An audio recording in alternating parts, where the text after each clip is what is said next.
அனைவருக்கும் வணக்கம்.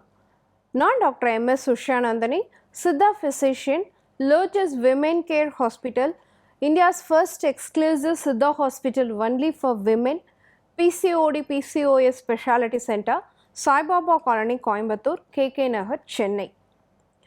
இனியும் இந்த நிகழ்ச்சியில் தொடர்ந்து நம்ம பெண்கள் சார்ந்த பல ஆரோக்கிய குறிப்புகளை பார்த்துட்டு வருங்க. அந்த வகையில் இன்றைக்கி நம்ம சொல்லக்கூடியது நிறைய பேருக்கு இருக்கக்கூடிய மூல நோய், பைல்ஸ் கம்ப்ளைண்ட் இருக்கக்கூடியவங்க என்னெல்லாம் செய்யலாம், என்னெல்லாம் செய்யக்கூடாது. So do's and don'ts in piles complaint or hemorrhoids. Piles இருக்கக்கூடியவங்களாக இருக்கட்டும், இல்லை ஆனல் ஃபிஷர்னு சொல்லக்கூடிய பௌத்திர நோய் இருக்கக்கூடியவங்களாக இருக்கட்டும், அவங்க உணவில் சில மாற்றங்களை கண்டிப்பாக கொண்டு வரணும். என்ன மாதிரியான மாற்றம் தெரியுங்களா? ஒரு நாளைக்கு அதிகமாக நார்ச்சத்துள்ள உணவுகளை சேர்த்துக்கணும். உதாரணத்துக்கு வெள்ளரிக்காய் அதிகமாக சேர்த்துக்கலாம். ஸோ வெள்ளரிக்காயை தோல் சீவிட்டு, ஏன்னா ஒரே ஒரு விஷயம், சில பேருக்கு வெள்ளரிக்காயோடைய தோல் அலர்ஜியாக இருக்கும், செரிமானத்துக்கு கஷ்டப்படுவாங்க, கேஸ்ட்ரிக் கம்ப்ளைண்ட்ஸ் கொடுக்க வாய்ப்பு இருக்குது. மற்றவங்க அப்படியே யூஸ் பண்ணலாம். ஸோ வெள்ளரிக்காயை நீங்கள் அப்படியே கடித்து சாப்பிட்டாலும் சரி, இல்லை அதில் நீங்கள் ஒரு ஜூஸ் மாதிரி சால்ட் போட்டு எடுத்துக்கிட்டீங்க அப்படின்னு சொன்னாலும் சரி, அதில் இருக்கக்கூடிய அதிகப்படியான நார்ச்சத்து மலச்சிக்கல் இல்லாமல் பார்த்துக்கும், குடல் ஆரோக்கியத்தை மேம்படுத்தும், இரத்த நாளங்களில் இருக்கக்கூடிய அந்த அழுத்தத்தை குறைக்கக்கூடியதாக இருக்கும். ஸோ ரெக்டல் வெயின் ப்ரெஷரை குறைக்கக்கூடிய தன்மை வெள்ளரிக்காய்க்கு இருக்குது அப்படிங்கிறத நம்ம தெரிஞ்சுக்கணும். அடுத்து பார்த்தோம்னா சின்ன வெங்காயம். பெரிய வெங்காயம் பைல்ஸ் கம்ப்ளைண்ட்டை இன்க்ரீஸ் பண்ண வாய்ப்பு இருக்குது. சின்ன வெங்காயம் பைல்ஸ் கம்ப்ளைண்ட்டை குறைக்கும் அப்படிங்கிறத நம்ம தெரிஞ்சுக்கணும். ஏன்னா சின்ன வெங்காயத்தில் அவ்வளவு சத்து பொருட்கள் இருக்குது.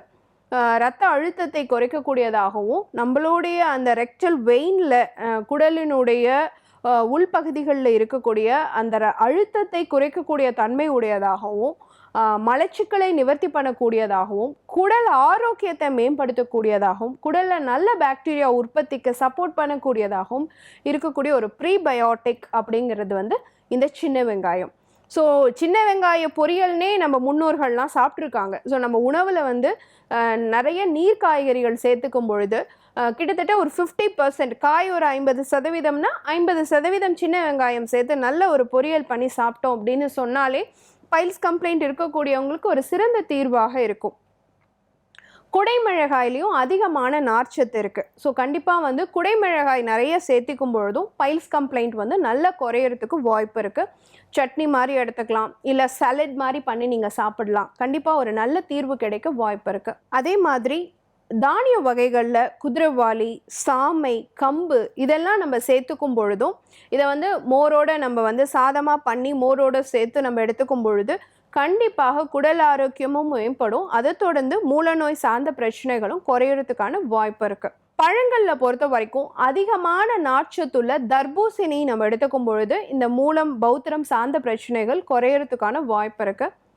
பேரிக்காய் நிறையா நம்ம சேர்த்துக்கலாம். அதில் அதிகப்படியான ஃபைபர் இருக்குது. அதுவும் பார்த்தீங்க அப்படின்னு சொன்னால் மலச்சிக்கல் நிவர்த்தியை பண்ணி கொடுக்கக்கூடியதாகவும், குடல் ஆரோக்கியத்தை மேம்படுத்தி மூலநோய் சார்ந்த பிரச்சனைகளை குறைக்கக்கூடியதாகவும் இருக்குது. தண்ணி ஒரு நாளைக்கு குறைஞ்சபட்சம் நீங்கள் 3 லிட்டர்ஸ் வரைக்கும் குடிக்கணும் அப்படிங்கிறத ஞாபகம் வச்சுக்கணும். இரவு உணவு சாப்பிட்டுட்டு படுக்க போகும்பொழுது ஒரு டம்ளர் வெந்நீர் குடிச்சிட்டு படுக்கிறது அடுத்த நாள் காலையில் உங்களுக்கு கேஸ் இல்லாமல், வலி இல்லாமல் மோஷன் போகிறதுக்கு ரொம்ப சப்போர்ட்டிவாக இருக்கும். கண்டிப்பாக சின்ன சின்ன யோக பயிற்சியும் உடற்பயிற்சியும் செய்யணும், மூச்சு பயிற்சியும் செய்யணும். உடல் உஷ்ணத்தை நீங்கள் கட்டுப்பாட்டில் வச்சுக்கணும். வாரம் ஒரு நாள் கம்பல்சரி எண்ணெய் தேய்ச்சி குளிக்கிறத வழக்கமாக வச்சுக்கோங்க. நல்லெண்ணெய் தேய்ச்சி குளிக்கிறத வழக்கமாக வச்சுக்கோங்க. இது உங்களுடைய பைல்ஸ் கம்ப்ளைண்ட்டை குறைக்கிறதுக்கு ரொம்ப சப்போர்ட்டிவாக இருக்கும். செய்யக்கூடாதது என்ன, நீங்கள் என்னென்ன தவறுகள்லாம் செய்யக்கூடாது அப்படின்னு எடுத்துக்கிட்டீங்கன்னு சொன்னால், கண்டிப்பாக பச்சை மிளகாய் உணவில் சேர்த்துக்கிறத கம்மி பண்ணிடுங்க, தவிர்த்துடுங்க. அதிக நேரம் உட்காந்து வேலை பார்க்கக்கூடியவங்க தேவையான ரெஸ்ட் எடுத்து நிறைய தண்ணி குடித்து வேலை பார்க்க பழகிக்கணும். மோஷன் போகும் பொழுது அது வர வரைக்கும் கொஞ்சம் பொறுமையாக இருக்கணும். முக்கி போகிற பழக்கத்தை தவிர்த்துடணும். அசைவ உணவுகள் நிறைய சாப்பிடக்கூடியவங்க அப்படின்னு இருந்ததுன்னா முடிஞ்ச வரைக்கும் தவிர்த்துடலாம். இந்த பைல்ஸ் பிரச்சனை சரியாகிற வரைக்கும் அசைவ உணவுகளை தவிர்க்கிறது ரொம்ப ரொம்ப முக்கியமான ஒரு விஷயமா இருக்குது. இது கூட இன்னும் ஒரே ஒரு விஷயம், டப் பாத் அப்படிங்கிறது பைல்ஸ் பேஷண்ட்ஸ்க்கு ரொம்ப சப்போர்ட்டிவாக இருக்கும். நாட் ஓன்லி வந்து மூல நோய்க்கு மட்டும் கிடையாது, பௌத்திர நோய்க்கு மட்டும் கிடையாது. பெண்களுக்கு நிறைய பேத்துக்கு வந்து பார்த்தீங்க அப்படின்னு சொன்னால் இந்த எண்டோமெட்ரியோசிஸ் மாதிரியான பிரச்சனை இருக்கக்கூடியவங்க, அவங்களுடைய ப்ரொலாப்ஸ் கருப்பை இறங்கி இருக்கு, யூரின் பை இறங்கி இருக்குங்கிற பிரச்சனை இருக்கக்கூடியவங்களுக்கு கூட இந்த டப் பாத் அப்படிங்கிறது ரொம்ப சப்போர்ட்டிவாக இருக்கும். ஸோ இந்த பேசனில் வந்து நார்மலாக நம்ம சுடு தண்ணி ஊற்றி உட்காந்தோனாலே சூதிங்காக இருக்குன்னு சொல்கிறோம். ஆனால் நான் சொல்கிறது என்னன்னு கேட்டிங்கன்னா, அந்த முளை வந்து சுருங்கிறதுக்கு, அந்த இடத்துல இருக்கக்கூடிய அழுத்தம் குறையிறதுக்கு ரொம்ப சப்போர்ட்டிவாக இருக்கிறது திரிபலா கஷாயத்தில் டப் பாத் எடுத்துக்கிறது. ஸோ ஒரு தேவையான அளவு தண்ணி எடுத்துக்கிட்டு கிட்டத்தட்ட நீங்கள் யூஸ் பண்ணக்கூடிய அந்த பேசன், அந்த பாத்திரத்தில் வந்து ஒரு 3 to 4 inches வந்து ஹைட் இருக்கிற மாதிரி அந்த தண்ணி இருக்கணும்.